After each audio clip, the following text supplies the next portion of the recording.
أبا عبد الله يا أبا عبد الله.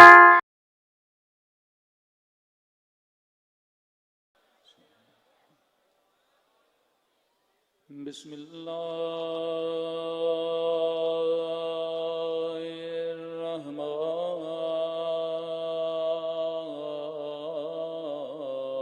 الرحيم.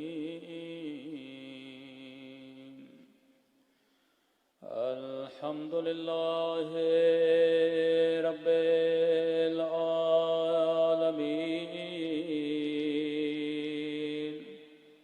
الحمد لله كما هو أهله.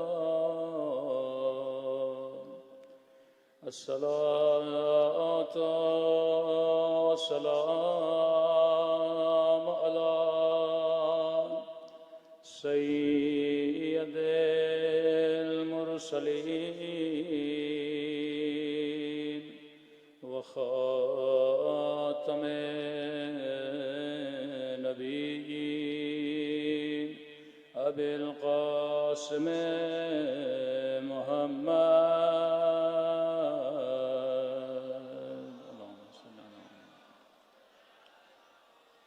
وعلى آله الطيبين الطاهرين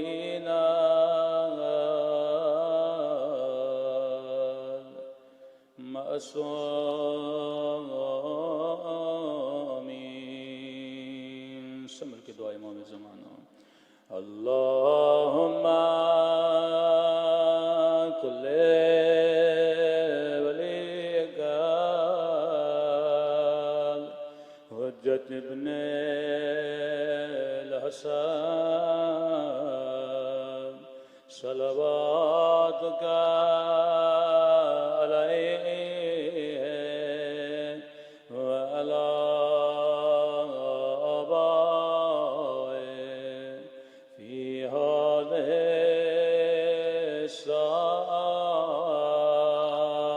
وفي كل وليا وحافظا وقائدا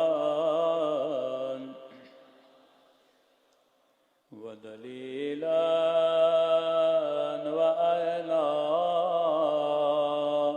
حتى تسكنه أرضك طوعا وتمتعه فيها طويلا برحمتك يا أرحم الراحمين. صلوات پڑھے محمد وآل محمد. بسم اللہ الرحمن الرحیم. رب اشرح لی صدری ویسر لی امری واحلل عقدۃ من لسانی یفقهوا قولی. اما بعد فقد قال امامنا الحسین علیہ الصلاۃ والسلام انما خرجت لطلب الاصلاح فی امت جدی. صلوات پڑھے محمد وآل محمد پہ.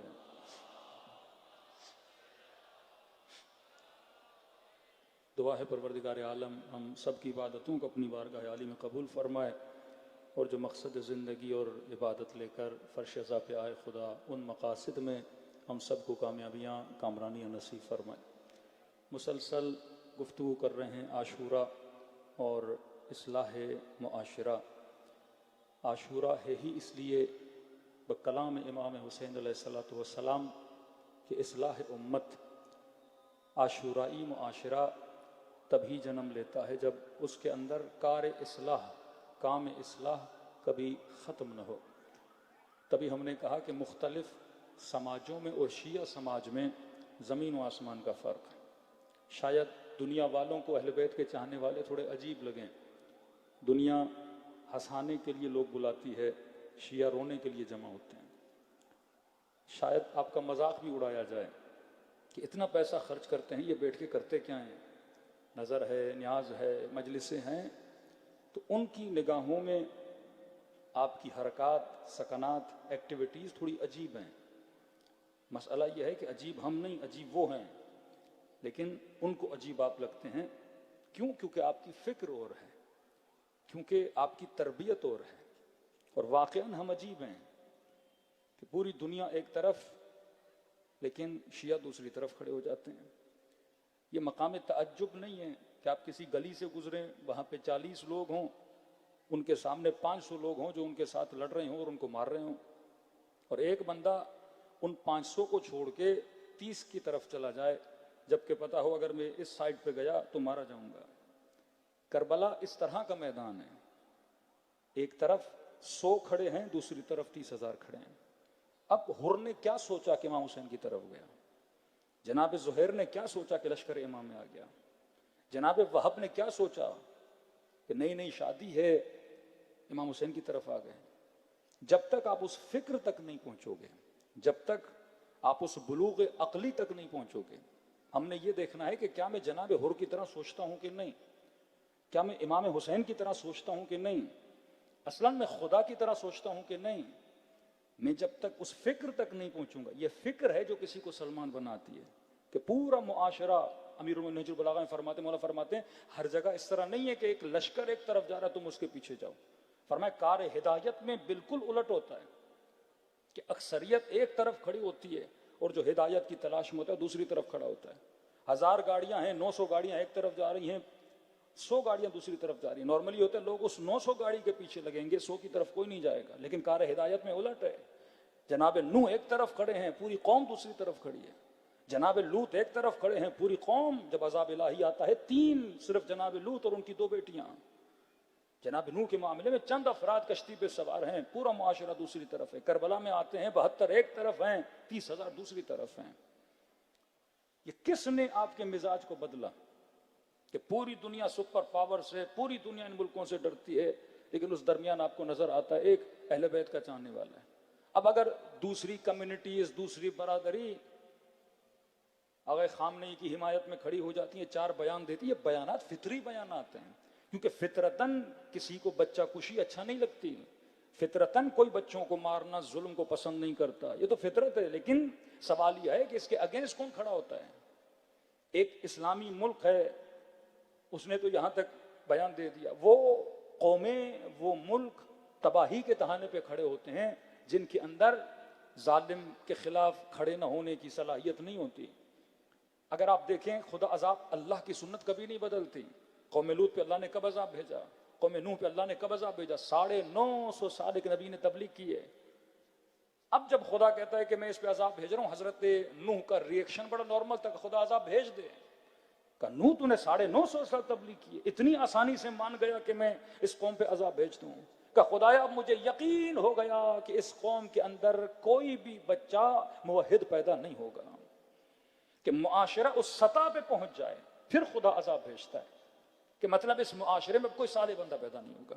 اب ویسٹرن کنٹریز میں چلے جائیں، بعض کنٹریز میں بچے کو اسکول میں بھیجنا واجب ہے، نہیں بھیجو گے وہ آپ سے بچہ لیں گے، کسی اور کو دے دیں گے. اب اگر ان کے سسٹم میں، اس کی ایجوکیشن میں بچہ جائے گا تو اس کو LGBT اور یہ مختلف چیزیں بھی پڑھائی جائیں گی. یہ لازم و ملزوم ہے کہ بچہ پڑھے گا. کوئی باپ کہتا ہے میں بچے کو نہیں پڑھانا چاہتا، وہ آپ سے بچہ لیں گے، پھر ایسی فیملی کو دیں گے جو فیملی انہی گندگیوں میں، نجاستوں میں ہے، مطلب بچہ آپ کا نہیں ہے. سسٹم جب ایسا بن جائے کہ جس سے بچنا ناممکن ہو جائے، سسٹم وہاں تک آ جائے کہ جہاں پہ ہدایت نہ ہو بلکہ ضلالت ہی ضلالت ہو، تو وہاں پہ خدا بند مطاع، اللہ کی سنت ہے، خدا عذاب بھیج دیتا ہے. حضرت لوط کی قوم پہ عذاب بھیجا، حضرت نوح کی قوم پہ عذاب بھیجا. کربلا قوم رسول کو عذاب سے بچانے کے لیے تھی. اگر امام حسین قیام نہ کرتے اور پورا معاشرہ اس ظلم کے سامنے جھک جاتا تو اللہ کی سنت ریپیٹ ہو جاتی، عذاب آ جاتا. یہ کربلا ہے کہ ہر سال جب محرم مناتے ہو، اللہ دیکھتا ہے ایک کرن ہے کہ جس کے ذریعے سے 4 لوگوں کو ہدایت مل رہی ہے، 5 لوگ ظلم کے خلاف کھڑے ہو جاتے ہیں. یہ حوصلہ حسین ابن علی ہے کہ ان کو مل رہا ہے کہ ظلم کے مقابلے میں کس طرح کھڑا ہونا ہوتا ہے. تو یہ عزا امام حسین ہے کہ اس نے امت کو بھی عذاب سے بچایا ہوا ہے اور ہمیں بھی عذاب سے بچایا ہوا ہے. اب سوال ہے ہمارا معاشرہ دوسرے معاشروں سے الگ کیوں ہے؟ کہ ایک چھوٹا سا شیعہ بچہ ہے لیکن اسے بھی پتا ہے کہ ظالم کو برا کہنا ہے، مظلوم کی حمایت کرنی ہے. یہ فکر کون ڈیولپ کر رہا ہے؟ یہ فرش عزا امام حسین ہے. تو فرش عزا آپ کی نسلوں کو بناتا ہے، فرش ازا آپ کی فیملیز کو بناتا ہے، فرش ازا آپ کے معاشرے کو بناتا ہے، فرش ازا جوان کو عقل مند بناتا ہے، فرش ازا آپ کے ذہنوں میں علم کو لاتا ہے، فرش ازا آپ کے عقیدوں کو مضبوط کرتا ہے، فرش ازا آپ کو عفیف بناتا ہے، فرش ازا آپ کو باحیا بناتا ہے، فرش ازا آپ کے ایموشنز کو صحیح ایموشنز تک لا کے کھڑا کر دیتا ہے کہ یہ آنسو گر رہا ہے یہ فیک آنسو نہیں ہے، یہ اوریجنل آنسو ہے۔ تو وہ آنسو جو کربلا کے مظلوم پہ بہایا جا رہا ہے، یہ آج کے ظلم کو کیسے برداشت کرے گا؟ فرش ازا بصیرت پیدا کرتا ہے، فرش ازا عرفان پیدا کرتا ہے، فرش ازا آپ کے دلوں میں حقیقی اور عاقلانہ محبت کو جنم دیتا ہے۔ کہ مومن جب تک اپنی فکر کو حسین کی فکر سے نہیں ملا ہوگے تب تک تجھے کامیابی نہیں مل سکتی۔ صلوات پڑھے محمد و آل محمد۔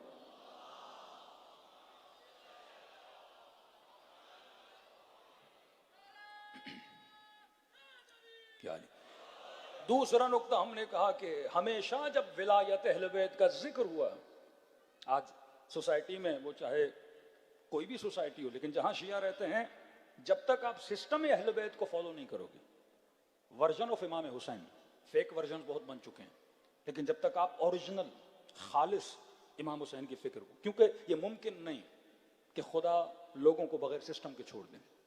امام زمانہ غیبت کبریٰ میں جائیں، اب شیعہ کہیں کہ ہم اپنا نظام کیسے چلائیں اور ہمیں لاوارث چھوڑ دیا جائے، ہمیں یتیم چھوڑ دیا جائے، ہمیں کوئی سسٹم نہ دیا جائے، یہ فکر غلط ہے کہ بعض لوگوں نے فکر بنائی کہ غیبت امام میں ہمارے پاس کوئی سسٹم نہیں، ہم انتظار کریں گے، کرسی خالی ہے کہ جب تک امام زمانہ آئے حاکم وہی بنیں گے۔ بھائی جب ظہور ہوگا تو حق حکومت اہل بیت کو ہے، لیکن غیبت امام میں تم نے کیا کرنا ہے؟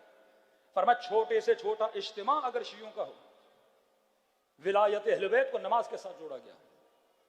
یہ کبھی سوچو کہ نماز کی اتنی ویلیو کیوں ہے؟ ظہر عاشور بچے بلب رہے ہیں، ڈر رہے ہیں، خیموں کے اندر ہے، پتہ نہیں اب کیا ہوگا، مولا حسین نماز کو ذرا دیر کر دیں، 2 گھنٹہ لیٹ پڑھ لیں، لیکن کہا نہیں، ظہر عاشور نماز پڑھوں گا تاکہ پوری تاریخ دیکھے کہ حسین نے نماز پڑھی تھی، علل اعلان پڑھی تھی۔ جس کے والد گرامی حضرت علی ابن ابی طالب پہ الزام لگائے جاتے تھے علی نماز نہیں پڑھتے، آج دنیا دیکھے ظہر عاشور حسین کیا کر رہے ہیں؟ نماز پڑھ رہے ہیں۔ وہی الزام جو شیعوں پہ لگایا، بعض احمق جو ہمارے اندر پیدا ہوتے ہیں کہ بھائی نماز عاشورہ کے دن ظہر کی نماز با جماعت پڑھنے کی ضرورت کیا ہے؟ اے بندے احمق، الزام کس پہ لگایا جاتا ہے؟ شیعہ نماز نہیں پڑھتے۔ وہی الزام جو بنو امیہ امام حسین پہ لگاتے تھے، آج وہی الزام آپ پہ لگتے ہیں کہ شیعوں کا نماز سے کیا لینا دینا؟ یہ ظہر عاشور جب نماز پڑھی جاتی ہے تو دنیا کو پیغام دیا جاتا ہے، آؤ یہ وہ مکتب ہے جو محافظ نماز ہے، یہ مکتب ہے جو محافظ اسلام ہے۔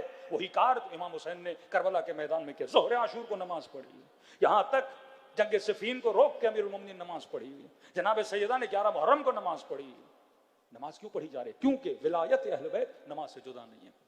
اس پہ ٹاپک الگ ہے، لمبی مجلسیں ہو سکتی ہیں، لیکن مختصر میں نے اس دن آپ کی خدمت میں رکھا تھا کہ امیر المومنین کی ولایت کا اعلان نماز جماعت میں ہوتا ہے۔ مطلب شیعوں کو درس دیا گیا کہ اپنے چھوٹے چھوٹے بچوں کو مسجد میں لے جاؤ۔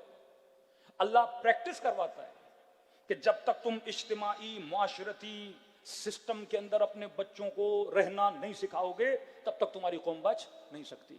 شیعہ قوم تبھی سروائیو کر سکتی ہے کہ جب اجتماعی کاموں میں انوالو ہو جائے۔ نماز جماعت کتنے پیش امام ہوں گے؟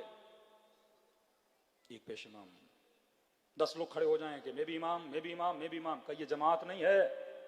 پھر جا کے فرادہ پڑھو، درس ہے، درس ولایت، نظام ولایت آپ کو نماز جماعت میں سکھایا جاتا ہے۔ پیش امام ایک ہوگا، ہاں چنو گے تم، شرائط ہم بتائیں گے، ایسا پیش امام کردار کا اچھا، رفتار کا اچھا، شکل کا اچھا، قرت کا اچھا، عالم ہو، سید ہو تو بہتر ہے۔ مختلف چیزیں پیش امام کے لیے شرائط بتائی جاتی ہیں۔ 10 لوگ کھڑے ہیں، 10 قابل ہیں، ان میں سے شرائط کیا ہیں؟ الگ الگ شرائط ہیں۔ اب فرمائیں لیکن ہوگا ایک پیش امام۔ جب تم نے اس کو ایز اے پیش امام چن لیا تو کہا اب حمد بھی یہ پڑھے گا، سورہ بھی یہ پڑھے گا، تم خاموش رہو گے کیونکہ تم نے اسے کیا چنا ہے؟ امام چنا ہے۔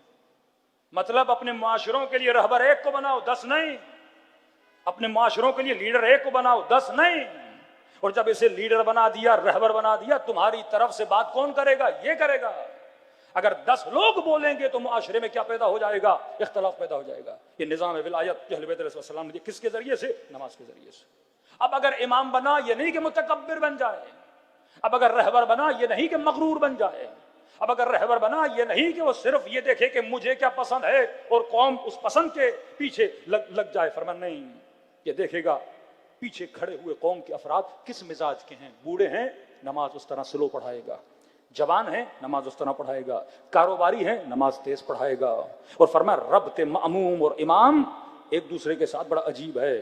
اگر قوم غلطی کرے گی تو امام سمجھائے گا، لیکن اگر یہی امام جو پیش امام بنا ہوا ہے اور اگر نماز میں غلطی کرنے لگے، نماز عشاء پڑھا رہے ہیں، چوتھی رکعت میں تشہد پڑھنا ہے، تیسری رکعت میں تشہد پڑھنے لگے، تو یہ پیچھے کھڑے ہوئے بحول اللہ کہہ کر اس امام کو بیدار کریں گے کہ جناب آپ کیا کر رہے ہو، غلطی کر رہے ہو. یہ پورا نظام اہل بیت نے بتایا. 20,000 کا مجمع اس کے پیچھے کھڑا ہے. دا ڈیوٹی آف امام یہ ہے. ایک بندہ دور سے آ رہا ہے اور یا اللہ کہتا ہوا آ رہا ہے. شمولیت رکوع میں ہوتی ہے. امام انتظار کرے گا، 20,000 کے مجمع کو روکے گا کہ میں ایک فرد کو اس جماعت کے اندر کیا کر دوں، شامل کر لوں. اتنا زور امام حسین کیوں لگا رہے ہیں؟ ایک زہیر حسین کے لشکر میں آ جائے، ایک وہاب حسین کے لشکر میں آ جائے کہ بھیا کس کا انتظار کر رہے ہو؟ دور دور سے کھڑے رہے امام حسین، کس کا انتظار کر رہے ہو؟ کہ میرے بچپن کا دوست حبیب ابن مظاہر آنے والا ہے. یہ پورا نظام شیعہ معاشرہ بغیر قیادت کے سروائیو نہیں کر سکتا. یہ خلاف عقل ہے. مختلف قیادتیں آپ کے معاشرے کو تباہ و برباد کر دیتی ہیں. ڈیوائیڈ اینڈ رول، ان کو جتنا ڈیوائیڈ کرتے جاؤ گے اتنا ان کو توڑتے جاؤ گے. یہ معاشرہ تباہی اور بربادی کی طرف چلا جائے گا. سنت الہی، سنت معصومین، پیغام کربلا یہ ہے کہ جب تک ایک نظام کے اندر رہو گے تب تک تمہاری کامیابیاں ہیں. صلوات پڑھے محمد و آل محمد پر. بہرحال ٹاپک یہ بہت لمبا ہے. آپ ذاتی طور پہ جا کے نماز جماعت کے فوائد، اور اس میں نماز جماعت میں ایکسرسائز بھی ہے، نماز میں خوشبو بھی ہے، نماز میں رنگ بھی ہے، نماز میں رزق حلال بھی ہے، نماز میں انسان کی زندگی کو صحیح کرنے کے لیے پیغام بھی ہے. آؤ تو سفید کپڑے پہن کے آؤ، آؤ تو خوشبو لگا کر آؤ. نماز میں انسانیت بھی ہے. رسول خدا نماز پڑھ رہے ہیں، بڑی بڑی تیزی سے پڑھانا شروع کیا. رسول اللہ اتنی تیزی سے کیوں پڑھا رہے ہیں؟ فرمایا مجھے کسی خاتون کے بچے کے رونے کی آواز آ رہی ہے، لگتا ہے بچہ ماں سے جدا ہو گیا، میں نے جلدی نماز پڑھی. نماز میں صرف انسانی رائٹ نہیں، حیوانوں کے رائٹس بھی ہیں. فرمایا ایک پیالہ پانی کا پڑا ہے، کتا پیاسا ہے، تجھے حق نہیں وضو کرنے کا، جا کے تیمم کرو، یہ پانی کس کو پلاؤ؟ اس کتے کو پلاؤ. نماز میں ہر چیز سکھائی گئی ہے. نماز میں صحت بدن، نماز میں صحت روح. اس اجتماع کو ٹریننگ دینا. اور یہ مساجد کیا ہیں؟ مساجد آپ کے مورچے ہیں. جب واحد لیڈرشپ ہوگی اس کا ربط مساجد کے ساتھ ہوگا. آپ کو اہل بیت سسٹم آف اکنومک دے کر، خمس کا نظام کیا ہے؟ جس قوم کے پاس نظام خمس ہو کہیں کہ اس میں بیوہ خواتین لاچار ہیں، پریشان ہیں. جس قوم کے پاس نظام خمس ہو کہیں یہاں کے سید بھوکے مر رہے ہیں.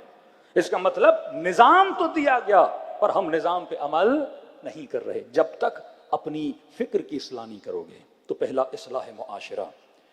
کل ہم نے عرض کیا نہج البلاغہ سے امیر المومنین فرماتے ہیں اللہ اے جوان، اللہ اور اپنے درمیان اپنے رابطے کو صحیح کر. جب یہ رابطہ تو صحیح کر دے گا، خدا لوگوں کے ساتھ تمہارے رابطوں کو صحیح کر دے گا. لوگوں کے ساتھ جو تمہاری انبن ہے اس کو خدا صحیح کر دے گا. پھر فرمایا تو اپنی آخرت کو صحیح کر. اللہ وعدہ دیتا ہے میں تمہاری دنیا کو صحیح کر دوں گا. یہ اللہ کے وعدے ہیں. جب تک نہیں کرے گا. آج جس ٹاپک پہ بات کرنا چاہتا ہوں بڑا اہم ٹاپک ہے، وہ ہے اصلاح فکر.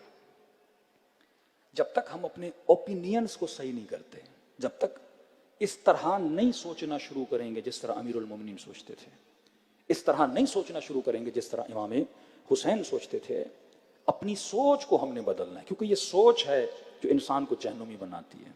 یہ غلط سوچ ہے جو انسان کو، جیسے جس معاشرے میں بے حیائی پھیلتی جاتی ہے سوچ کی وجہ سے نا.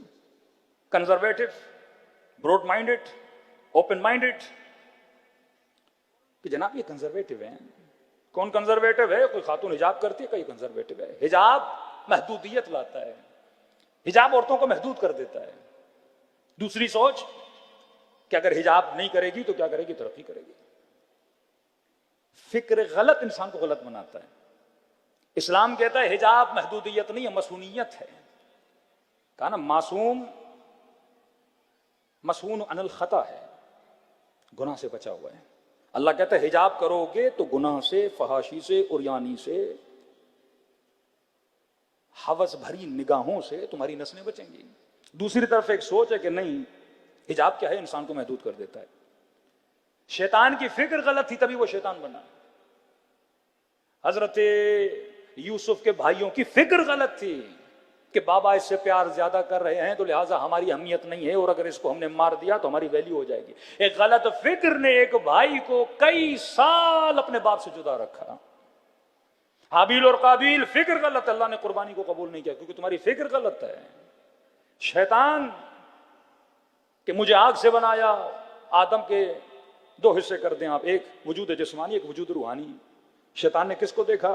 جناب آدم کے جسد کو دیکھا، کہ خدا یہ مٹی سے بنا ہوا ہے، مٹی ٹھنڈی ہے، آگ گرم ہے، مٹی تاریک ہے، آگ نور ہے، مٹی کو پھینکو نیچے آتی ہے، آگ اوپر کی طرف صعود کر کے جاتی ہے، تو لہٰذا آگ کیا ہے؟ افضل ہے۔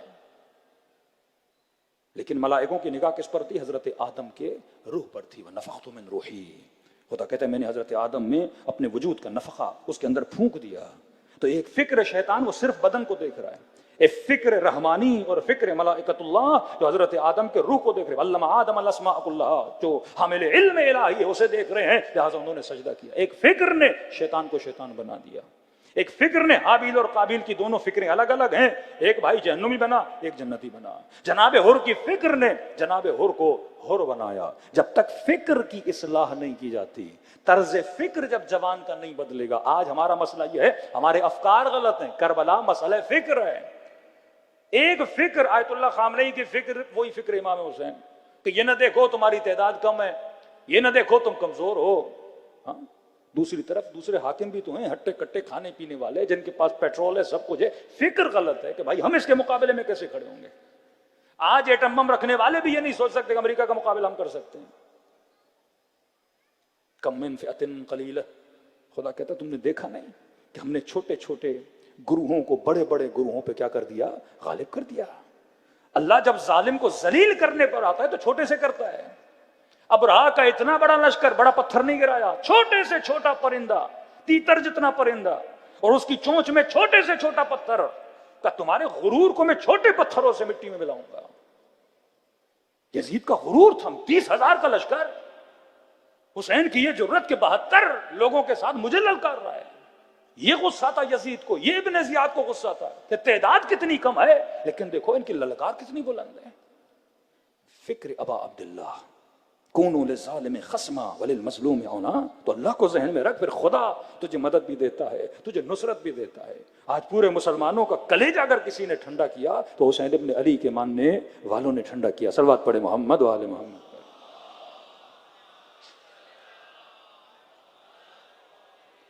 فکر اگر بدل جائے، میرے چوتھے امام کے زمانے میں ایک شخص رہتا تھا، اس کی ایک فکر تھی۔ فکر اس کی یہ تھی، حسن بصری بڑی مشہور شخصیت ہیں، اس سے پوچھا گیا کہ حسن بصری اولاد کے لیے آپ کی فکر کیا ہے؟ تو اس نے کہا بئس الشیء ولد، بچہ اچھی چیز نہیں ہے۔ کہا کیوں؟ کہا ان عاش قدنی، اگر زندہ رہا تو تھکا دے گا، صبح سے شام تک اس کے لیے محنت کرو، ماں اس کے لیے محنت کرے، پوری پوری رات جگاتا ہے یہاں تک کہ جوان ہو، محنت محنت محنت۔ وَإِن مَاتَ، اگر مر گیا تو باپ کے دل پہ بڑا دکھ، بڑا زخم لے کر جائے گا۔ کوئی چوتھے امام کے پاس ہے، مولا آپ کی فکر کیا ہے؟ امام فرمایا نعم الشیء الولد۔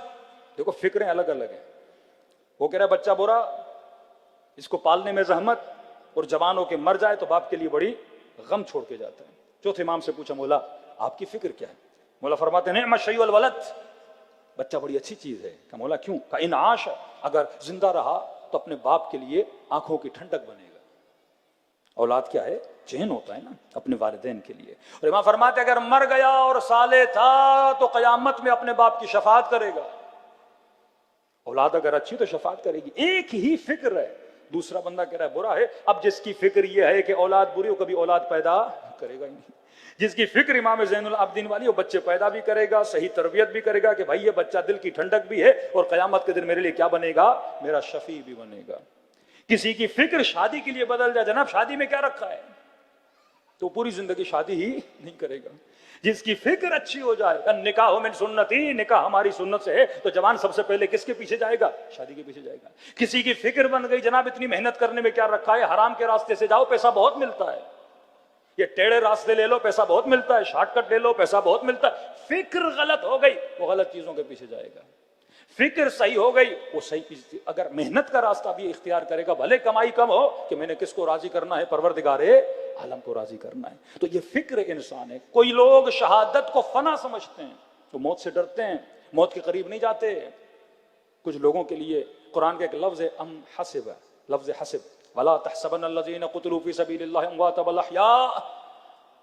لفظ حسب یہ ہے ام حسب تم یہ سمجھتے ہو، پر خدا کہتا ہے ایسا نہیں ہے، تمہاری فکر غلط. اللہ کہتا ہے میری فکر کو ریڈ کر. تمہاری فکر یہ ہے کہ موت فنا ہے، اللہ کی فکر یہ ہے کہ موت کیا ہے؟ بقا ہے. یہ نہ سمجھو شہید مر گیا، بلکہ شہید کیا ہے؟ زندہ ہے. تبھی وہ پریشان ہوتے ہیں کہ ہم ان کی ساری لیڈرشپوں کو مار دیتے ہیں. 90s میں 80s سے لے کے 90s میں پاکستان میں چن چن کے شیعہ قابل لوگوں کو، نظریاتی لوگوں کو، محنتی اور تنظیمی لوگوں کو یہاں پہ قتل کر دیا گیا. فکر یہ تھی اگر مار دیں گے یہ قوم ختم ہو جائے گی، لیکن قوم ختم نہیں ہوئی. ان کی فکر یہ ان کے لیڈرز کو مار دو یہ ختم ہو جائیں گے. افراد کے مرنے سے نیٹ ورک ختم نہیں ہوتا، افراد کے مرنے سے سسٹم ختم نہیں ہوتا. ہمیں اہل بیت عزاداری امام حسین کے نام سے کیا دے کر گئے؟ سسٹم دے کر گئے. تو خدا کہتے تمہاری فکر غلط ہے کہ موت فنا کا نام ہے. یہ فکر رکھو کہ موت کیا ہے، شہادت کیا ہے؟ فنا نہیں ہے بلکہ بقا کا نام ہے. شہادت قوموں کو زندگی عطا کرتی ہے. تو فکر کے بدلنے سے انسان کے رویے بدل جاتے ہیں. اب عبداللہ الحسین جب نکل رہے تھے مکے سے تو بڑے بڑے افراد آئے. ان کی فکر آپ سنیں گے، فکر بڑی عجیب ہے. کہنے لگے کہ مولا آپ مت جائیے. اس میں ابن عمر بھی ہیں، اس میں جناب زینب کے شوہر بھی ہیں، اس میں ابن عباس بھی ہیں، اس میں جناب سلمہ بھی ہیں. تو منع کر رہے ہیں مولا آپ جس راستے پہ جا رہے ہیں موت ہے. کسی نے کہا آپ سید الحجاز ہو، آپ حجاز کو چھوڑ کے مت جائیے. آپ جا رہے ہیں تو بچوں کو لے کر کیوں جا رہے ہیں؟ وہاں پہ امام حسین نے خطبہ دیا ہے. وہ خطبے اب عبداللہ الحسین آپ پڑھیں، جس میں امام حسین فرماتے ہیں کہ آپ کا بہت شکریہ.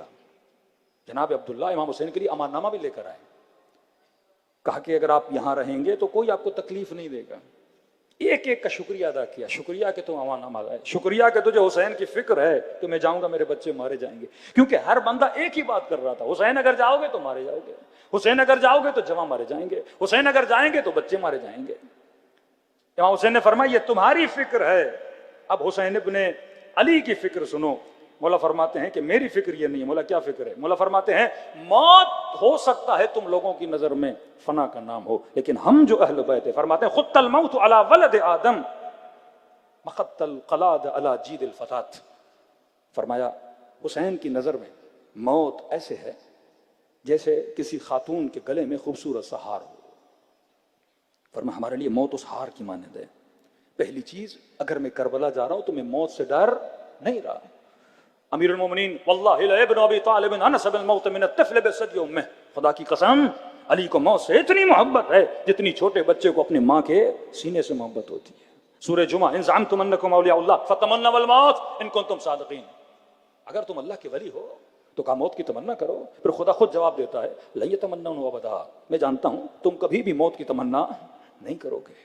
اس تمنا کرنے کے لیے حسینی مزاج ہونا ضروری ہے. اس تمنا کو کرنے کے لیے اپنی فکر کو بنانا ضروری ہے. تو پہلی فکر ابا عبداللہ فرمایا تم یہ جو سمجھ رہے ہو میں جا رہا ہوں یہ فنا کا راستہ ہے، نہیں، مجھ حسین کو پتا ہے یہ کون سا راستہ ہے، بقا کا راستہ ہے. دوسری فکر مولا اپنے خطبے میں فرماتے ہیں اگر یہ سمجھ رہے اس راستے پہ مشکلات ہیں، مصائب ہیں، بلائیں آئیں گی، تو فرمایا اللہ کا حکم ہے کہ صابروں کو بشارت دو، بشر الصابرین. اگر صبر کرو گے تو خدا اس راہ میں تمہاری کیا کرے گا؟ مدد کرے گا. اگر میں راہ حق پر ہوں صبر. 100 سے زیادہ قرآن میں آیتیں ہیں صبر کے حوالے سے. تیسری چیز امام حسین نے فرمائی. مولا فرماتے ہیں کہ برضا نا رضا اللہ. اے لوگوں میں حسین تجھے مدد کے لیے بلا رہا ہوں، یاد رکھو حسین کی رضایت میں خدا کی رضایت ہے. اگر ہم راضی ہوں تو خدا راضی ہو جاتا ہے. اگر تو نے خدا کو راضی کرنا ہے تو پہلے اپنے امام زمانہ کو راضی کر. صلوات پڑھے محمد و آلہ.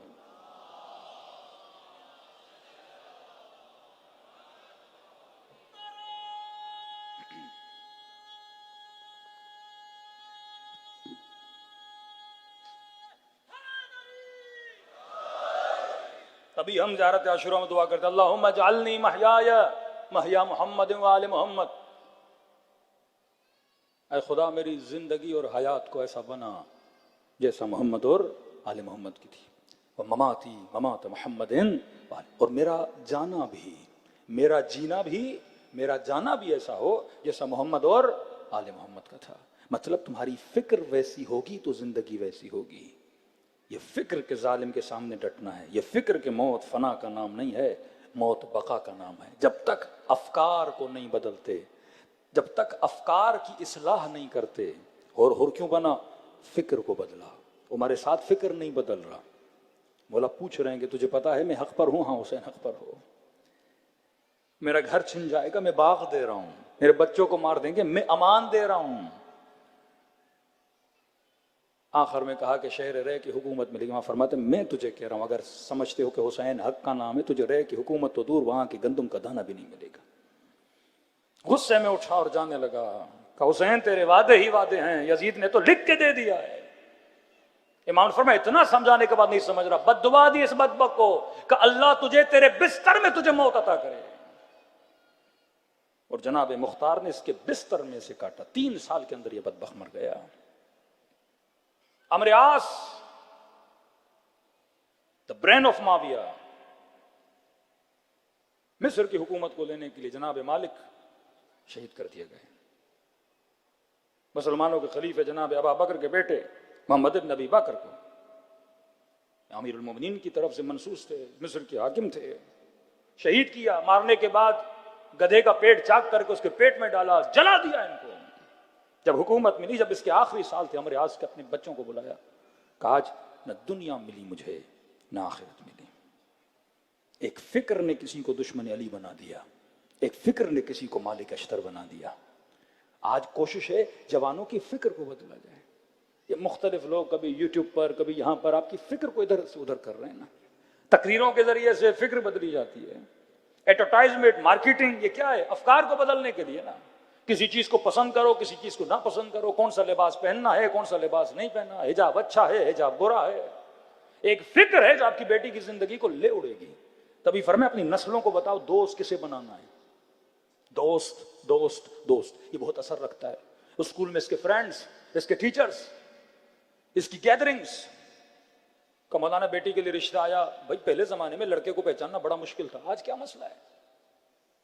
پہلے یہ تھا جاؤ دیکھو ہمسائے کون ہے، دوست کون ہے۔ میں کہتا ہوں آج اس کا فیس بک کھولو، فرینڈ لسٹ دیکھ لو، فیس بک سے پتہ لگ جاتا ہے اس کے فرینڈز کون ہیں، کن کو فالو کرتا ہے، کون اس کو فالو کرتے ہیں، کون اس کے دوست ہیں۔ پوری فکر کو آپ وہاں ریڈ کر سکتے ہو کہ جوان صالح ہے کہ نہیں ہے۔ پہلے لڑکوں کے اکاؤنٹ سے، آج کون سی لڑکی جس نے اکاؤنٹ نہیں بنایا؟ ٹک ٹاک پہ، انسٹاگرام پہ دیکھ لو اس کی پسند کیا ہے، اس کی ناپسند کیا ہے، اس کا مزاج کیا ہے، اس کی لائک اور ڈس لائک کیا ہے، امین ہے کہ نہیں، مسجد میں آتا ہے کہ نہیں، زبان کا سچا ہے کہ نہیں، نگاہ کا پاک ہے کہ نہیں۔ بڑی آسانی سے چن سکتے ہو، نسلیں بنا سکتے ہو۔ یہ فیملی کے ٹاپک میں کئی باتیں آپ کی خدمت میں عرض کر چکا۔ اصلاح فکر اگر صحیح ہو گئی، مومن بن جاؤ گے۔ اب عبداللہ الحسین مدینے میں مسجد میں داخل ہوئے۔ اسی عمرو عاص کے 2 بیٹے تھے، ایک کا نام عبداللہ، دوسرے کا نام محمد تھا۔ تو جب عبداللہ نے امام حسین کو دیکھا، عمرو عاص کا بیٹا، احترام ابی عبداللہ میں کھڑا ہوا، اپنے دوستوں کو کہنے لگا، ادب کیا، احترام کیا کہ یہ جو شخصیت آ رہی ہیں یہ سیدہ شباب اہل جنت ہے، یہ جنت کے جوانوں کے سردار ہیں۔ تو اس کے دوستوں نے میں سے ایک دوست نے اس کا مذاق اڑایا کہ کہہ رہے ہو یہ جنت کے جوانوں کا سردار ہے؟ کہاں ہے؟ نواس رسول ہے۔ تو کہا پھر صفین میں اسی کے بابا کے مقابلے میں کیوں گئے تھے؟ فکر غلط دیکھیے گا۔ اس نے کہا وہ معاملہ الگ ہے کہ قرآن کا حکم ہے وبالوالدین احسانا ولا تقولوا لهما اف، ماں باپ کے ساتھ احسان کرو، انہیں اف تک نہ کہو۔ کہا میں جنگ صفین میں علی کے مقابلے میں گیا، اپنے والد کی اطاعت کر کے گیا، تو وہ معاملہ میرا الگ ہے۔ اس نے کہا کیا مطلب؟ سیدہ شباب اہل جنت کو، اور تو آپ کا والد کہے کہ اس کے مقابلے میں جاؤ تو لڑنے چلے جاؤ گے؟ اس نے قرآن کا حکم ہے کہ باپ کو اف تک نہیں بول سکتے، والدین کا احترام واجب ہے، اگر میں نہیں جاتا تو بے احترامی ہو جاتی ہے۔ ان میں اختلاف ہو گیا، امام حسین کے پاس ہے کہ مولا اختلاف ہے، آپ بتائیے کیا کریں؟ تو امام حسین کے پاس جیسے مولا نے فرمایا کہ ہاں والدین کی اطاعت واجب ہے، لیکن اگر وہ اطاعت خدا کی اطاعت کے مقابلے میں آ جائے تو واجب نہیں ہے۔ تجھے معصیت کی اجازت نہیں ہے، گناہ کی اجازت نہیں ہے اگر باپ بھی کہے۔ وہاں یہ خاموش ہو گیا کہ ہاں حسین آپ صحیح کہہ رہے ہیں۔ ایک بندے کی فکر. اہل بیت چھوٹے بھی تھے نا, لوگوں کی فکر کو صحیح کرتے تھے, اصلاح کرتے تھے. مولا حسن حسین چھوٹے, ایک بوڑھا وضو کر رہا ہے, بڑے طریقے سے بڑے سلیقے سے اس بوڑھے کا وضو کیا کر رہے ہیں, محمد حسن صحیح کر رہے ہیں. جب تک آپ فکر کب صحیح ہوتی ہے, جب اس منبر سے, جب گھروں کے اندر لوگوں کے بیچ میں پیغام اہل بیت کو پہنچایا جائے. ایک ہے ذات اہل بیت, ایک ہے بات اہل بیت. آج کوئی ایسا شیعہ نہیں جو امیر المومنین کو نہ مانے, مولا کی امامت و ولایت کو نہ مانے. آج مسئلہ یہ ہے کہ ہم اگر نظام اہل بیت میں رہنا چاہتے ہیں, اگر ہم اپنی اصلاح کرنا چاہتے ہیں, تو ہمیں اپنی فکروں کو اہل بیت کی فکر سے ملانا ہوگا. صلوات پڑھے محمد و آل محمد.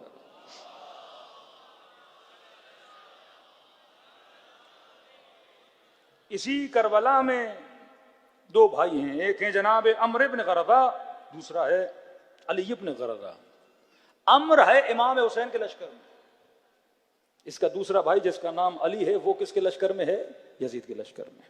دونوں کی فکر الگ ہے, دو بھائی ایک دوسرے کے مقابل میں. جب یہ جانا چاہتا تو امام حسین نے روکا, کہ میں نہیں چاہتا, بھائی ہو, ایموشنز ہیں, ایک دوسرے کے مقابلے میں آؤ, میں اس کے مقابلے میں کسی اور کو بھیجوں گا. ایک ہی لشکر, دو فکر کے افراد, ایک ہی گھر, دو فکر کے افراد. جب تک فکروں کے اندر یونٹی پیدا نہیں کرتے, جب تک فکروں کو اس مشی اہل بیت پہ لا کے کھڑا نہیں کرتے, تب تک ہمارے مسائل حل نہیں ہوں گے. صلوات پڑھے محمد و آل محمد.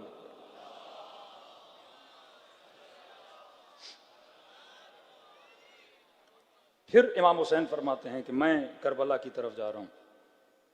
فرمایا کہ جو بھی تیار ہے مجھ حسین کی مدد کرنے کے لیے, مجھ حسین کی مدد کرے, اس راستے پہ شہادت ہے. تو وہاں پہ کوئی شخص آگے بڑھا, کہا ابا عبداللہ میں آپ کی مدد کرنا چاہتا ہوں, عبید اللہ حر جعفی. تو امام نے کہا مدد کر. تو کہا کہ ابا عبداللہ میں مدد کے لیے خود تو نہیں آ سکتا, لیکن اپنا گھوڑا آپ کو دے سکتا ہوں, اپنی تلوار آپ کو دے سکتا ہوں. امام حسین نے فرمایا کہ مجھے تمہارے گھوڑوں کی ضرورت نہیں ہے, مجھے تمہارے تلواروں کی ضرورت نہیں ہے. فرمایا من کان باذلا بمہجتہ, جو میرے پاس آنا چاہتا ہے مجھے تمہارے خون کی ضرورت ہے. کیونکہ ہر انسان کو سب سے عزیز ترین جو چیز ہے وہ اپنا خون ہے, اپنی جان ہے. حیوانات میں آپ نے دیکھا ہوگا کہ بندر کو آپ نے دیکھا ہوگا, ایک ایکسپیریمنٹ کیا گیا ایک بندر پہ. ایک ماں تھی, اس نے بچہ لیا اور زمین گرم تھی, انہوں نے بندر کو پنجرے میں بند کر دیا, نیچے گرمی چھوڑ دی. تو پہلے بچہ نیچے تھا, بچے نے چیخنا شروع کیا, تو اس بندر نے اپنے بچے کو اٹھا لیا تاکہ بچہ نہ جلے. پھر اتنی جلن آگے بڑھی بڑی بڑی بڑی بڑی, آخر میں اس نے اپنے آپ کو بچانے کے لیے بچے کو نیچے رکھ دیا کہ میں بچ جاؤں. یہ جانور ہے. عزیز ترین چیز آپ کی جان ہے, آپ اپنی جان پہ کوئی چیز آنے نہیں دیتے ہو. کہ مولا گھوڑا دوں گا, نہیں گھوڑا نہیں. مولا تلوار دوں گا, نہیں تلوار نہیں. جب یہاں تک آ جاؤ کہ اپنی جان حسین کو دینے کے لیے تیار ہو جاؤ, یہ محجت ہے, اپنا خون دو حسین بن علی کے لیے. یہ راہ خون ہے, یہ راہ قربانی کی راہ ہے. جب یہ حوصلہ پیدا ہو گیا نا کہ 6 مہینے کا بچہ ایک ماں اپنی گود میں لے کے کہے کہ اصغر اے کاش تو جوان ہوتا, میں حسین پہ تجھے قربان کرتی. یہ حوصلہ پیدا ہو جائے کہ بیٹا کل ایسے لڑنا, کل کوئی تانا نہ دے کہ تو میرا بیٹا تھا اور یہ میرے دودھ کا اثر ہے. فرمائے بے محجت حسین کو تمہارے خون کی ضرورت ہے, ہاں میرے ساتھ آؤ گے میں جنت کی بشارت دے رہا ہوں, لیکن اگر نہیں آؤ گے, وہاں فرمایا تم میں سے کوئی خوش نہیں رہے گا. واللہ جو ابا عبداللہ حسین کے ساتھ نہیں گئے, اس کے بعد حجاج نے کوفیوں کا جو حال کیا, مدینے والوں کا جو واقع ہرہ کے اندر یزید نے حال کیا, کتنے اصحاب رسول مارے گئے, کتنے فرزندان اصحاب رسول کو مارا گیا, کتنی عورتوں کی عزتوں کو پامال کیا گیا. مطلب امام پیغام دے رہے ہیں, اگر اصلاح معاشرہ کے لیے تم قدم نہیں اٹھاؤ گے, آگے جا کے نقصان کس کو ہوگا, تمہاری نسلوں کو ہوگا. جو لوگ مال و دولت کی وجہ سے کئی ملکوں میں گئے, آج اپنی نسلوں کے لیے روتے ہیں. اگر تم نے مجلسوں کے اندر, ماحول کے اندر, مسجدوں کے اندر اپنی قوم کی اصلاح نہیں کی, کل ترس ہوگے کہ میری بیٹی کے سر پہ چادر کیوں نہیں ہے, کل ترس ہوگے کہ لقمے حلال کے لیے میرا بیٹا اس کی تلاش میں کیوں نہیں جا رہا, کیونکہ وہ شعور ہی ختم ہو جائے گا, وہ فکر ہی ختم ہو جائے گی کہ ہم نے صحیح راستے پہ چلنے کے لیے اگر جان بھی دینی ہے تو جان کی قربانی دینی چاہیے. صلوات پڑھے محمد و آل محمد پر.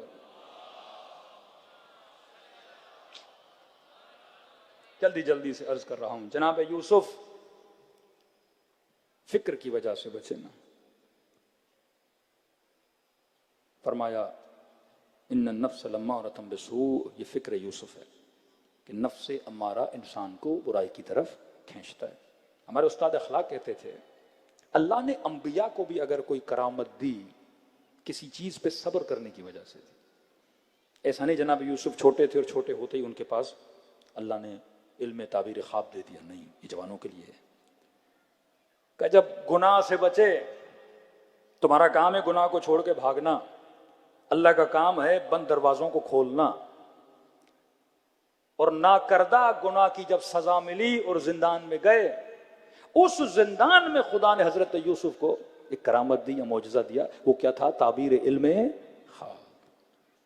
ہم ایران میں جاتے ہیں بعض مراجع اور بعض آیات عظام کے پاس، استخارہ کا سایت اللہ بہاؤالدینی سیکنڈ میں قرآن کھولتے تھے اور آپ پریشان ہو جاتے ہیں. آپ نے صرف سوچا قبلہ استخارہ نکالنا ہے، ایسا جواب دیتے تھے جیسے ان کو 100% پتا ہے کہ آپ نے شادی کا نکالا ہے، آپ نے کاروبار کا نکالا ہے. یہ کب علم دیتا ہے خدا؟ یقیناً اس نے اپنی فکر کی اصلاح کی، اس کے نتیجے میں خدا نے ان کو کیا دیا ہے؟ علم دیا ہے. آیت اللہ العظمیٰ حسن علی نخودا کی،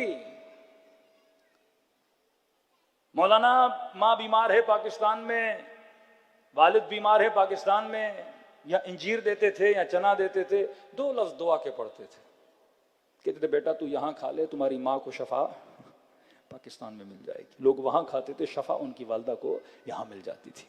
میری زبان میں اثر نہیں، اس کی زبان میں اثر کیوں ہے؟ کیونکہ اس فکر ابا عبداللہ حسین پہ چلے ہیں. کہا بے محجت قربان کرو، اگر قربان کرو گے تو حسین کو تم چاہیے ہو. جناب سعید، عبداللہ ابن حسن، جناب جون، جناب یزید ابن سبیت کہ جب مولا نماز پڑھ رہے تھے، ایک مولا کا صحابی تھا، کہتے اس نے اپنے چہروں پہ وہ جو تیر آ رہے تھے وہ لیے، اپنی گردنوں پہ لیے. جناب سعید نے اپنے بدن پہ 17 تیر لیے. جناب عبداللہ ابن حسن نے جب مولا امام حسین پہ تیر چلا دیا، تو امام حسن کا ایک بیٹا تھا عبداللہ، کہتے اس نے اپنے دونوں ہاتھ آگے کی کہ چچا کو تلوار نہ لگے. اس بچے کے دونوں بازو وہاں پہ کٹ گئے. 1 منٹ کے لیے نہیں سوچا بازو کٹ جائیں گے. کربلا کا مطلب قربانی کے آخر تک. یہ لیڈرشپ کا اثر ہے. قوم جب لیڈر بنائے تو اطاعت یہ ہو. اب یہ نہیں کہ امام معصوم ہوگا تو میں پھر اپنی جان قربان کروں گا، نہیں میرے عزیز. 8 سال ایرانی قوم عراق کے ساتھ لڑی، 8 سال.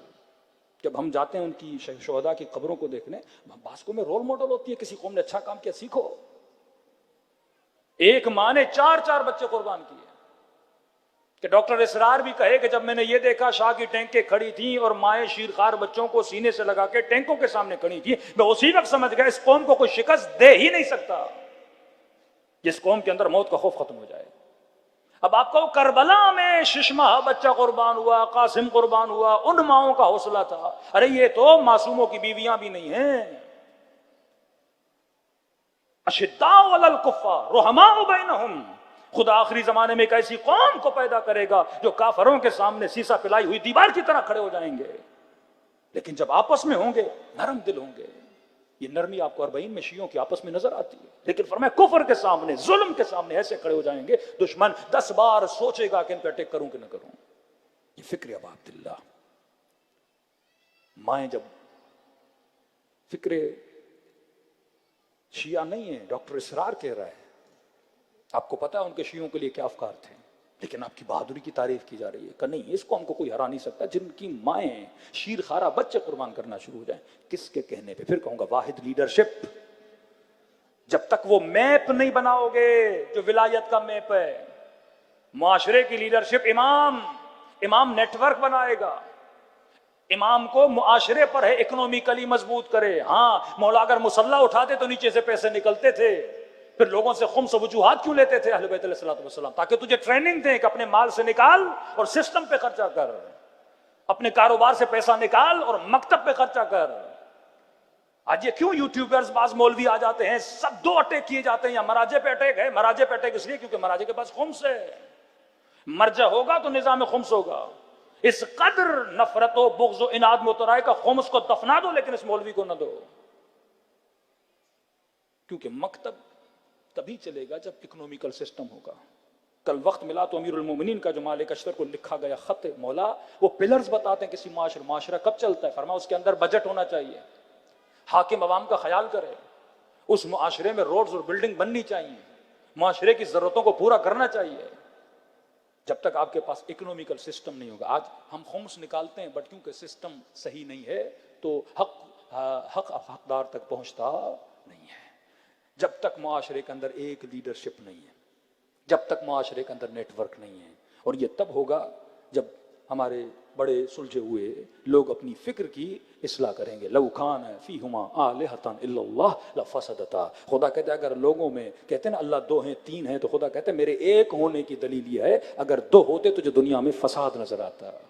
چاند اپنے نظم سے، سورج اپنے نظم سے، دن رات اپنے ٹائم پہ چل رہے ہیں، کیونکہ چلانے والا ایک ہے. گھر کو چلانے والا ایک، معاشرے کو چلانے والا ایک. سب سے بڑی بدبختی رسول کے بعد جو امت پر آئی، امت میں تفرقہ ہو گیا. اگر امت واحد لیڈرشپ پہ متحد ہو جاتی، آج مسلمانوں میں فرقے نہ ہوتے، آج مسلمانوں میں اختلافات نہ ہوتے. کسی کو وہابی بنا دیا، کسی کو دوسرے فرقے میں ڈال دیا اور ان کو آپس کے لڑا دیا، داعش بنا دی، جبہت النصرہ بنا دی. کتنے قتل مسلمانوں کو اتنا یہودیوں نے نہیں مارا جتنا مسلمان نے مسلمان کو مارا ہے. کیوں؟ کیونکہ فکر رسول پہ نہیں چلے. رسول خدا دے کر گئے انی تارکم فیکم الثقلین کتاب اللہ و عترتی اہل بیتی. اے لوگوں دو چیزوں پہ جمع ہو جانا، ایک کتاب ہے جو ٹیکسٹ ہے، جو کنٹینٹ ہے، اور دوسرا اس کتاب پہ چلانے والا اور اس کی تشریح بتانے والے آل رسول ہیں. اور ہم اہل بیت کے چاہنے والے ہمیں فکر عزاداری دے کر گئے، اور ہمیں کہا اگر ہم غیبت کبریٰ میں چلے جاتے ہیں تو مومن معاشرے کو کسی صالح لیڈرشپ سے خالی نہیں رکھنا. اگر لیڈر تمہارے اوپر نہ رہا اور سایہ نہ رہا تو سمجھو یہ قوم یتیم ہے. اور جب بچے یتیم ہوں اور اوپر سایہ نہ ہو تو ہر بندہ جو چاہے تمہارے اوپر ظلم کرتا ہوا چلا جائے گا. صلوات پڑھے محمد و آل محمد.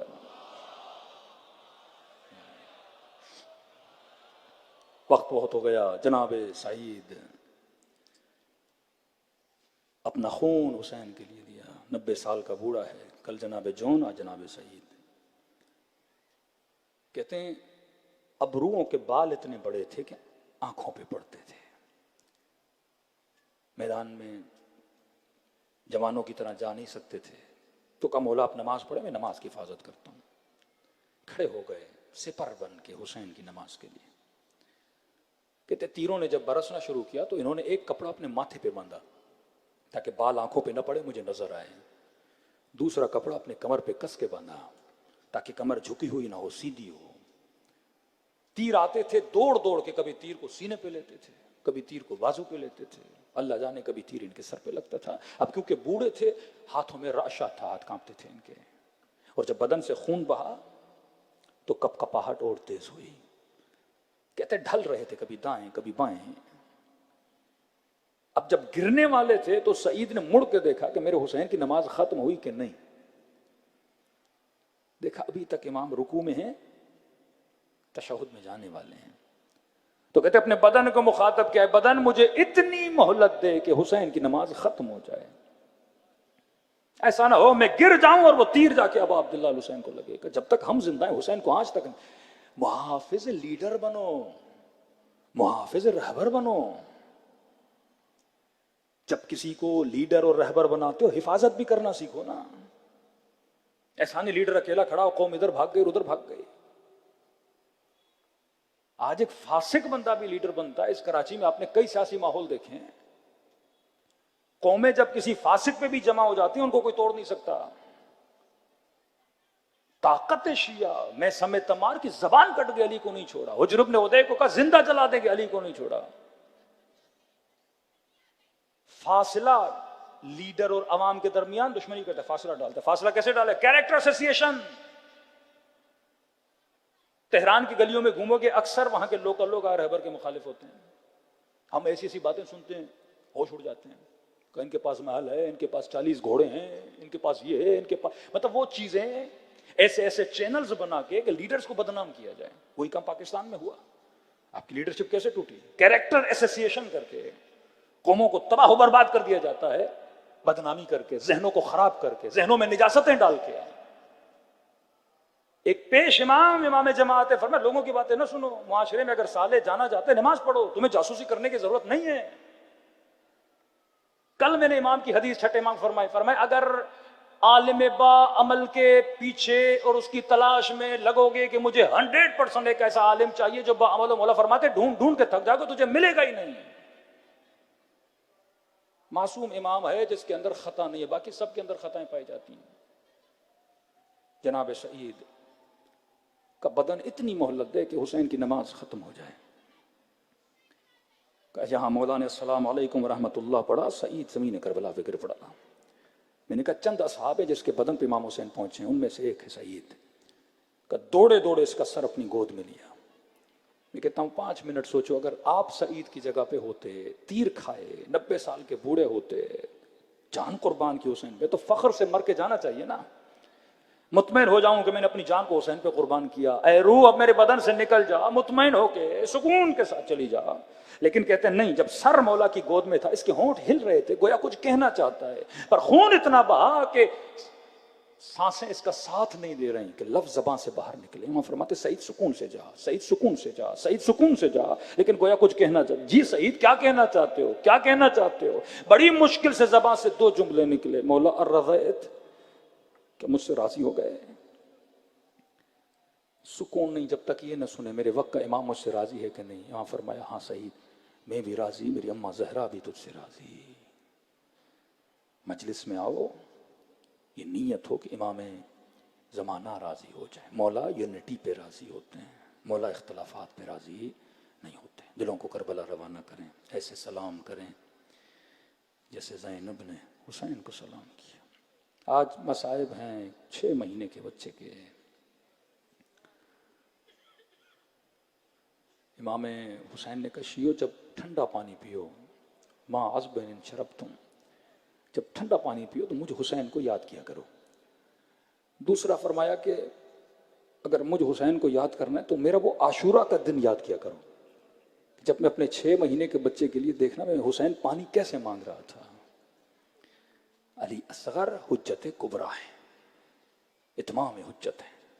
اکبر لڑکے شہید ہوئے، عباس لڑکے شہید ہوئے. جنگ تھی اور مردان جنگ لڑکے شہید ہوتے ہیں. یہ حجت تمام کر دی کہ 6 مہینے کا بچہ لڑ نہیں سکتا تھا، پر اس کے گلے میں بھی ظالموں نے تیر مار دیا. کہ ایسے سلام کرو جیسے سکینہ نے بابا کو سلام کیا، اور خلوص دل سے اگر سلام کرو خدا ثواب زیارت حسین عطا کرتا. السلام علی الحسین وعلی علی ابن الحسین وعلی اولاد الحسین وعلی اصحاب. آوازیں گونجنی چاہیے سب مل کے. السلام علی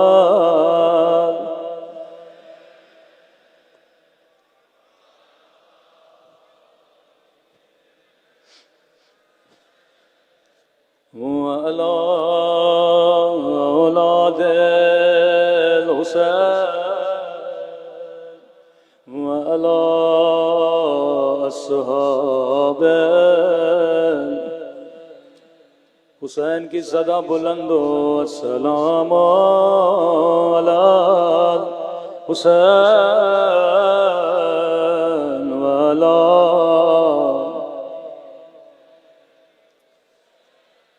وعلی اولاد الحسین وعلی اصحاب. میرا سلام ہو رباب کی اجڑی ہوئی گودی پہ،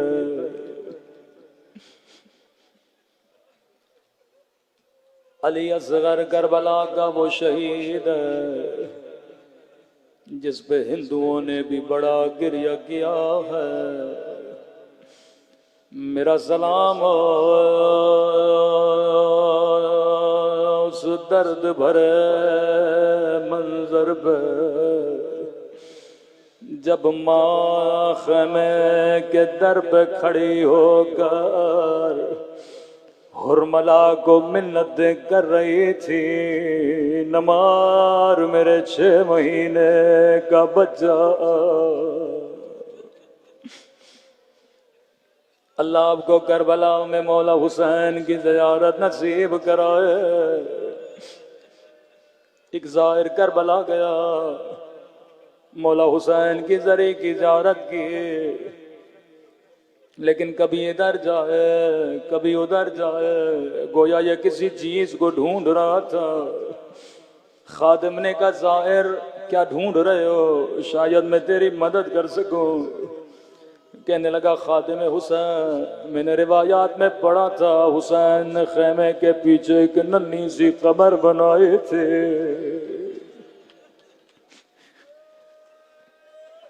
پھر ننھے سے بدن میں نیزہ گیا، بدن باہر آیا، مجھے بتا کہاں دفن کیا تھا، میں بڑی دور سے ڈھونڈ رہا ہوں پر مجھے اصغر کی قبر کہیں نظر نہیں آتی۔ خادم نے کہا مجھے بھی نہیں پتا۔ آیت اللہ کشمیری حرم میں بیٹھے تھے، اس کے پاس لے گئے کہ آغائے کشمیری، پہلی بار کسی زائر نے سوال کیا کہ علی اصغر کی قبر کہاں گئے؟ آغائے کشمیری غور و فکر میں پڑ گئے، کہنے لگے زائر 3 دن کے بعد آنا، میں ذرا کتابوں میں دیکھوں کہاں دفنایا تھا۔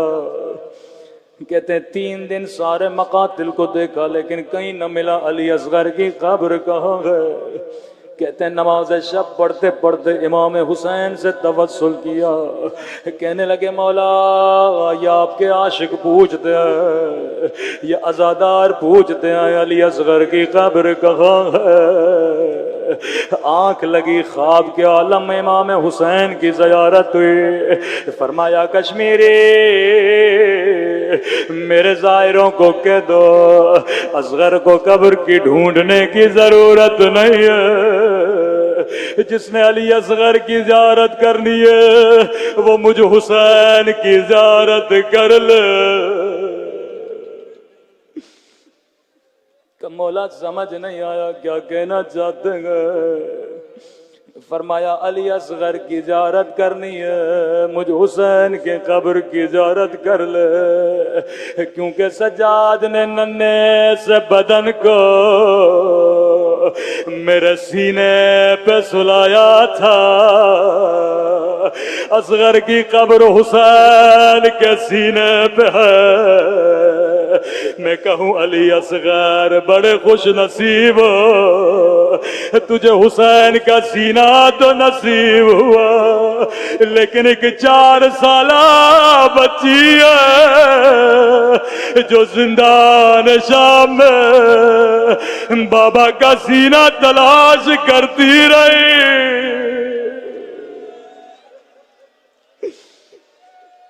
ہائے علی اصغر، تھوڑی آواز بڑھا دیں، شب عاشور ہے، رباب دعا کر رہی اصغر، اے کاش تو جوان ہوتا میں تجھے اکبر کی طرح قربان کر دیتے۔ مولا کو بڑا پیار آیا، فرمایا رباب کل میں تیرے اصغر کو اپنے اکبر سے بڑھا دوں گا۔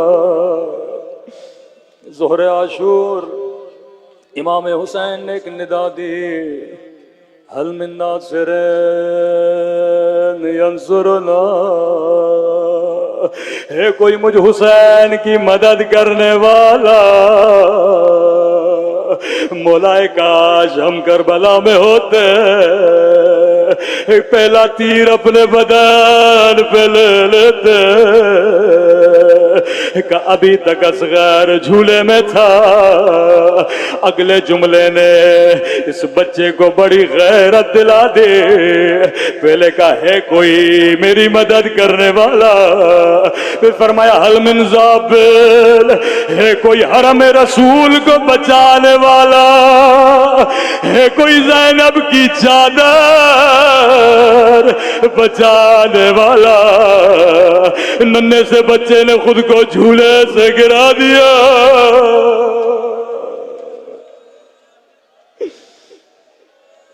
ربا پریشان مولا خیمے میں آئے. مولا علی اصغر کو چین نہیں ہے, شاید میرے بچے کو پیاس لگی ہے. کہ رباب تو ماں ہے, تھوڑی دیر کے لیے خیمے سے باہر چلی جا. عجب ہے, ایسے بچے کو اٹھایا جیسے کسی کو کفن پہنایا جاتا ہے. زمین پہ سفید کپڑا بچھایا, ننھا سا بدن سفید کپڑے پہ رکھا, کپڑے کو لپیٹنا شروع کیا. خیمے سے باہر گئے. رباب میں تیرے بچے کو پانی پلا کے لاتا ہوں. راوی کہتا ہے جب حسین نے گود میں بچے کو لیا, اپنی ابا سے اصغر کے چہرے کو ڈھانپا. شاید اس لیے ڈھانپ رہے تھے کیونکہ بچہ پیاسا تھا. کربلا کی دھوپ بڑی شدید تھی, علی اصغر کی کھال بڑی نرم تھے. فوج اشکیا اگر تیری دشمنی ہے تو حسین سے ہے. میرے 6 مہینے کے بچے نے تیرا کیا بگاڑا؟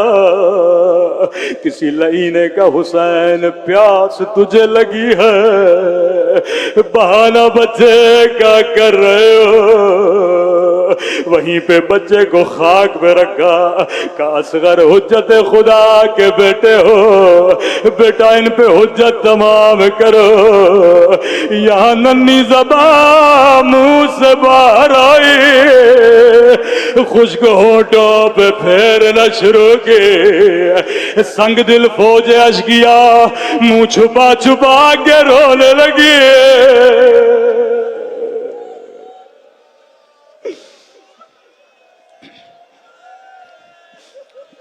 ابن سعد نے کہا حرملا اکتا کلام الحسین, جلدی کر حسین کے کلام کو قطع کر, کہیں ساری فوج حسین کے طرف نہ چلی جائے. روایت کے جملے لعین نے تیر لیا, علی اصغر کے گلے کا نشانہ لیا, لیکن لعین کے ہاتھ لرزے, تیر و کما گر پڑا. حرملا کو ابن سعد نے کہا حرملا اگر کوئی مجھ سے پوچھتا تیرے لشکر میں سب سے بڑا سنگ دل کون ہے, میں تیرا نام لیتا. اور ملا کیا 6 مہینے کے بچے سے ڈر گئے کہ ابن سعد بچے سے نہیں ڈرا. جب تیر چلانا چاہتا ہو ایک کالے برقعے میں بی بی ہے, سر پہ قرآن روکے کہتی ہے حرملا تیرے بھی چھوٹے بچے ہیں, میرے بچے نے تیرا کیا بگاڑا؟ ہائے غربت ربا. کہ میں تیرے آنکھوں پہ پٹی باندھتا ہوں. بعض روایتوں میں لعین نے نشانہ لیا, آنکھوں پہ پٹی باندھی گئی. اس لعین نے غلطی سے وہ تیر اٹھایا جس کا وزن علی اصغر سے زیادہ تھا. یہ تیر کما سے نکلا. یا حسین نے اپنے ننھے سے بچے کو دیکھا. روایت کے جملے ہیں من الاذن الى الاذن, تیر کان میں داخل ہوا, دوسرے کان سے باہر نکل گیا.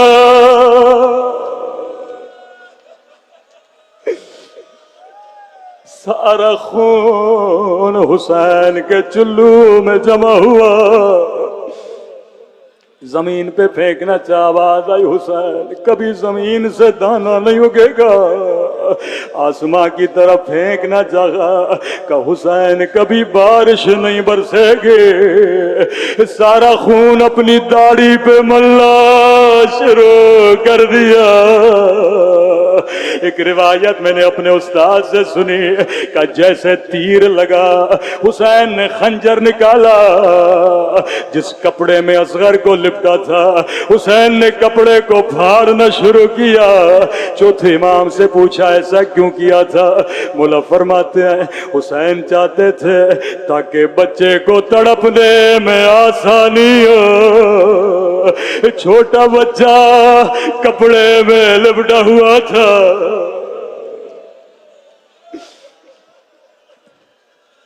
اکبر کا لاشا اٹھانے والا، قاسم کا لاشا اٹھانے والا، عباس کے بازو اٹھانے والا،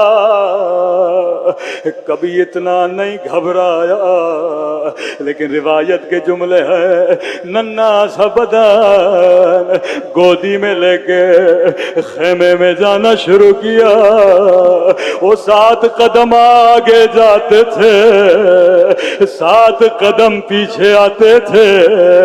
کسی نے کہا مولا ایسا کیوں کر رہے تھے؟ کیونکہ خیمے کے در سے کسی بی بی کے پاؤں نظر آ رہے تھے۔ حسین سوچ رہے تھے رباب پوچھیں گے حسین میرے بچے نے پانی پیا یا نہیں؟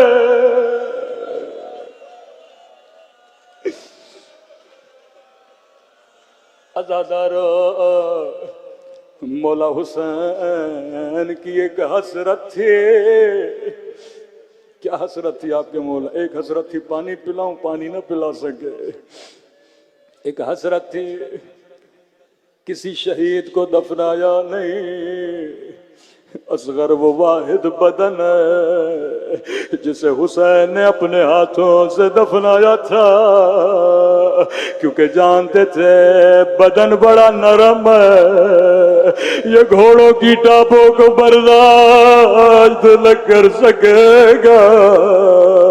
لیکن ہائے حسرت حسین، جب 11 محرم کا دن آیا، سب سروں کو نوکے نیزہ پہ رکھا گیا۔ حرملہ نے کہا میرا سر کہاں ہے؟ کسی نے کہا میں نے دیکھا تھا کہ خیمے کے پیچھے دفنایا تھا۔ ایک روایت میں لئیم ماں کے پاس آیا، کب بتا حسین نے کہاں دفنایا تھا؟ اب ماں کیسے بتائے، رباب کیسے برداشت کرے، ننھی سی گردن کو کاٹا جائے گا۔ لئی نے حکم دیا 40 گھوڑے سوار نیزے اٹھائے اور زمین پہ مارے۔ یہاں نیزہ زمین میں جاتا تھا، یہاں رباب کا کلیجہ ایک مرتبہ ننھا سا بدن زمین سے باہر آیا۔ رباب کی فریادیں بلند ہوئی، آئے میرا علی اصغر۔ 3 مرتبہ جاتا گیا، ایک مرتبہ تیر سے، پھر ظالم کے نیزے سے، اور پھر لئی کی تلوار سے۔ ماتب حسین